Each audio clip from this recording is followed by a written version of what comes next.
Assalamualaikum warahmatullahi wabarakatuh. Perkenalkan, nama saya Maisara Nurlubis, saya dari kelas TIP 2003. Kali ini saya akan menjelaskan materi dari arsitektur dan organisasi komputer.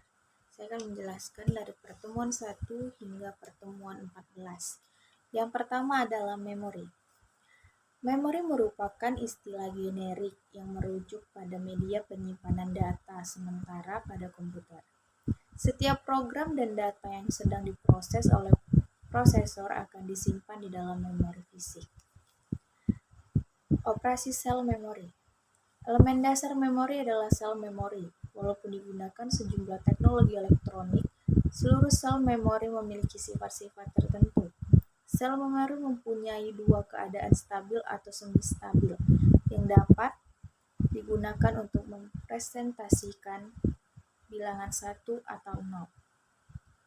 Karakteristik sistem memori adalah fisik memori seperti memori volatile yang datanya dapat ditulis, dihapus, dan dikembalikan, dan memori non-volatile yang dapat ditulis dan dihapus dapat dikembalikan organisasi yang merupakan pengaturan bit untuk menyusun Word secara fisik. Selanjutnya, arsitektur komputer adalah konsep perencanaan dan struktur pengoperasian dasar dari suatu sistem komputer. Arsitektur komputer ini merupakan rencana cetak biru dan deskripsi fungsional dari kebutuhan bagian perangkat keras yang didesain. Pembagian dari arsitektur komputer terbagi menjadi 4 bagian, yaitu Arithmetic Logic Unit atau ALU, yang kedua Control Unit, yang ketiga Memory, dan yang keempat Input dan Output. Struktur IIS adalah memori utama untuk menyimpan data dan instruksi. Arithmetic Logic Unit atau ALU untuk mengolah data biner. Control Unit untuk melakukan interpretasi instruksi-instruksi di dalam memori sehingga adanya eksekusi instruksi tersebut.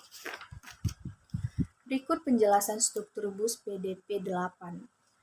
Adalah 12 bit komputer mini yang diperoleh oleh Digital Equipment Corporation atau DIC. Itu adalah komputer mini pertama yang sukses secara komersial dengan lebih dari 50.000 unit terjual selama masa pakai tersebut. Spesifikasi memori adalah Random Access Memory atau RAM adalah sebuah komponen yang terdapat pada komputer dan gadget dengan fungsi untuk menyelesaikan instruksi-instruksi yang diberikan dari perangkat input secara acak dan cepat. Pin sinyal kemasan memori.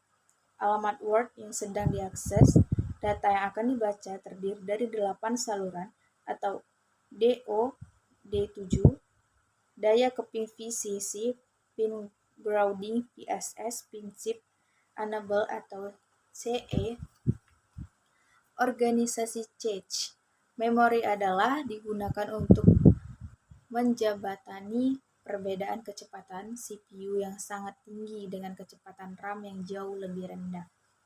Yang terakhir, ada algoritma penjadwalan proses terdiri dari first come first serve first atau FCFS, FIFO first in first out, SJF shortest job first, priority scheduling, round robin, first come first served atau VCFS merupakan algoritma penjadwalan CPU yang paling sederhana. Proses yang tiba lebih dahulu akan dilayani lebih dahulu.